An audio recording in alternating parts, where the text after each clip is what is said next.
आग में फंसकर उनकी माता जी की मृत्यु हो गई।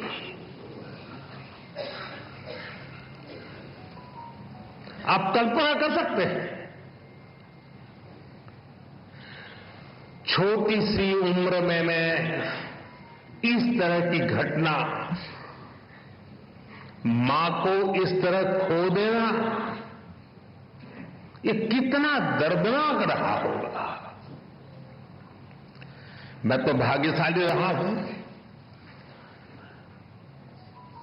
मेरी मां 100 साल से भी अधिक जीवित रही और मुझे आशीर्वाद देती रही। उसके बावजूद भी आज भी मैं मां की कमी महसूस करता हूं।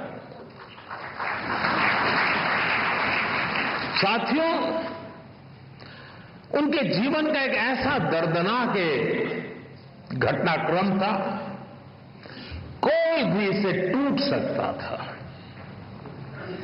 लेकिन कोविंद जी को उन मुश्किलों ने मजबूत किया। पड़ोस की एक माताजी ने उनके पालन पोषण में मदद की।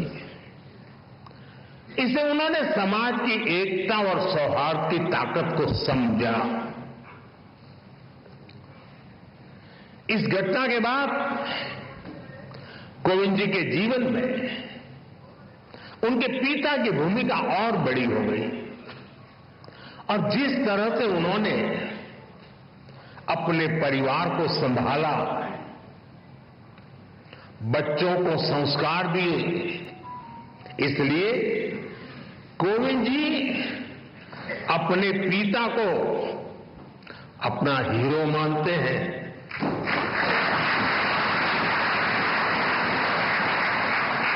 साथियों, बचपन के इन संघर्षों के बीच कोविंद जी ने शिक्षा को अपने सामर्थ्य को बढ़ाने का मार्ग बनाया। उन्होंने मेहनत की, उन्होंने संसाधनों की कमी को कमजोर नहीं बनने दिया और एक ऐसे मुकाम तक पहुंचे जिसकी कल्पना भी तब लोगों ने नहीं की होगी। वो भारत जैसे विशाल देश के राष्ट्रपति बने। साथियों, इतने बड़े पद पर पहुंचने के बाद भी कोविंद जी का विनम्र व्यक्तित्व, उनकी सादगी ऐसे ही कायम रही। मुझे याद है, प्रधानमंत्री के तौर पर मैं राष्ट्रपति भवन में उनसे मिलने जाता था। प्रोटोकॉल के हिसाब से जो बातें नहीं हो सकती हैं, वो बातें वो करते थे। वो प्रधानमंत्री को छोड़ने के लिए गाड़ी के दरवाजे तक आते थे।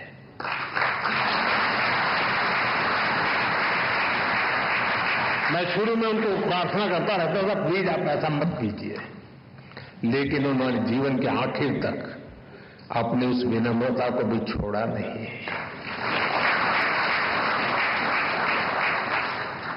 राष्ट्रपति बनने के बाद जब वो अपने गांव परौंक गए तो उन्होंने वहां अपने गुरुओं के पैर छूकर उन्हें प्रणाम किया। गांव की मिट्टी को नमन करके उन्होंने गांव के सामान्य लोगों का धन्यवाद किया। पूरे देश ने वो भावुक दृश्य देखा था। उनके इस आचरण ने दुनिया के सामने भारत के संस्कारों की ऐसी तस्वीर सामने रखी जिस पर हर भारतवासी गर्व करता है। साथियों, गुलामी के सैकड़ों साल में हमारे देश ने आर्थिक और सामाजिक रूप से बहुत कुछ खोया था। हमारे पूर्वजों ने सदियों तक संघर्ष किया, महात्मा गांधी, बाबा साहब आम्बेडकर, ज्योतिबा फूले, सावित्रीबाई फूले, ऐसी कितनी ही महान विभूतियों ने भारत के नवनिर्माण का सपना देखा था। एक ऐसा भारत जहां गरीब से गरीब, वंचित से वंचित को शिखर तक पहुंचने का अवसर मिल सके। कोविंद जी जैसे व्यक्तित्वों ने अपने श्रम और काबिलियत से केवल खुद का जीवन ही बदला इतना नहीं है, उन्होंने सदियों के उन स्वप्नों को, उस विजन को भी साकार करने में अपनी अहम भूमिका निभाई है। और इस दिशा में हम सबके प्रयास अभी भी जारी है। हमें भविष्य में कोविंद जी जैसे अनेकों युवा चाहिए जो परेशानियों से परास्त न हो, जो मुश्किलों से मायूस न हो, बल्कि अपनी मेहनत से हर मंजिल को आसान बनाने का हौसला रखे। इसी बदलाव से सशक्त भारत के निर्माण का संकल्प पूरा होगा। यहीं से आत्मनिर्भर और विकसित भारत का रास्ता बनेगा। साथियों, ऐसे युवा शक्ति के निर्माण के लिए जो प्रेरणा चाहिए, कोविंद जी की ऑटोबायोग्राफी उसका अहम स्रोत बन सकती है। साथियों, कोविंद जी ने अपने जीवन में मोरारजी भाई देसाई के साथ अनुभवों के बारे में भी इसमें विस्तार से बताया है। कोविंद जी के भीतर देश सेवा की जो भावना थी, मोरारजी भाई के साथ काम करके उन्होंने जो सीखने को मिला, जो रास्ता मिला, कोविंद जी ने राजनीति और समाज सेवा को अपना मार्ग बनाया। वो अपने कर्तव्यों के लिए समर्पित रहे। सेवा को उन्होंने अपना लक्ष्य बनाकर काम किया। संसद में उनका कार्यकाल गवाह है। राज्यपाल के रूप में भी उन्होंने एक उदाहरण प्रस्तुत किया।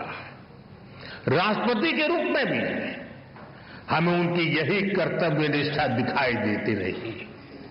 यहां तक कि राष्ट्रपति जैसे सर्वोच्च पद से सेवा मुक्त होने के बाद भी उन्होंने विश्राम नहीं लिया है।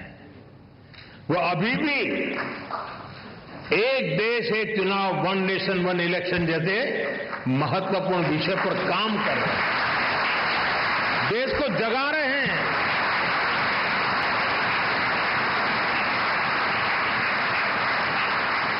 ये एक ऐसा विषय है जिसका समाधान देश के लोकतंत्र का नया अध्याय शुरू कर सकता है।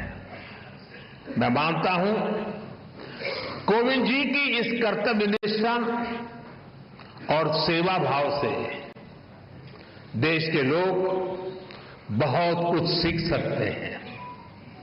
साथियों, सामाजिक जीवन में सक्रिय रहते हुए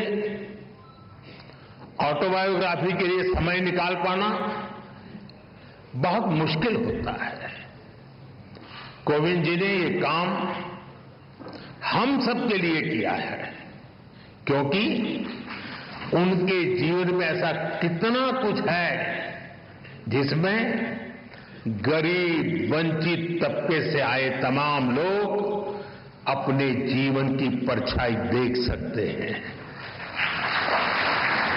कैसे एक साधारण परिवार मुश्किल हालातों में भी जीवन की शुचिता और ईमानदारी से समझौता नहीं करता। कैसे वही आदर्श आगे चलकर हमारे जीवन का आधार बनते हैं। हमारे कठिन समय के मूल्य किस तरह जीवन भर में हमें रोशनी देते रहते हैं। कैसे इस पवित्रता से हमें राष्ट्र सेवा की शक्ति मिलती है। अलग अलग पदों का दायित्व निभाते हुए कोविंद जी ने समाज को निरंतर इसकी प्रेरणा दी है। साथियों, मुझे विश्वास है कोविंद जी की ऑटोबायोग्राफी इसमें उनके जीवन की ही नहीं बल्कि हमारे लोकतंत्र की भी अहम स्मृतियां सुरक्षित होंगी। मैं एक बार फिर उन्हें उनकी आत्मकथा के लिए शुभकामनाएं देता हूं और मैं खास करके युवा पीढ़ी से आग्रह करूंगा, रील का जमाना है,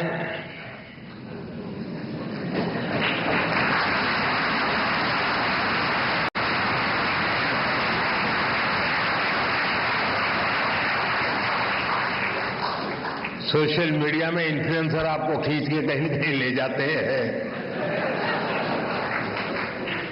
इस शॉर्टकट के युग में भी एक बात हम जरूर याद रखें, रेलवे स्टेशन पे लिखा हुआ होता है।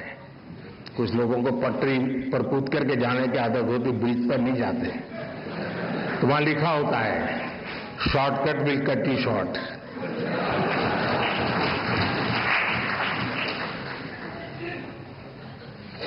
और अगर शॉर्टकट के रास्ते से भी कहीं बाहर निकलना है तो मैं नौजवानों को कहूंगा, आपको जिसका भी पसंद हो ऑटोबायोग्राफी जरूर पढ़ें।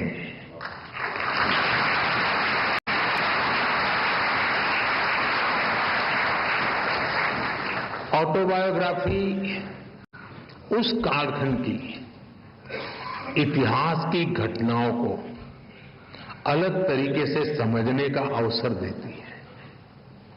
इतिहास से काफी निकट होता है वो कालखंड बायोग्राफी का, और इसलिए मैं जरूर चाहूंगा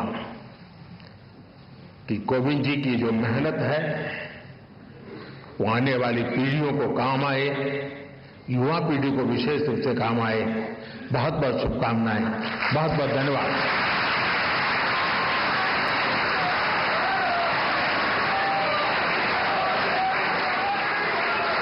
माननीय प्रधानमंत्री जी।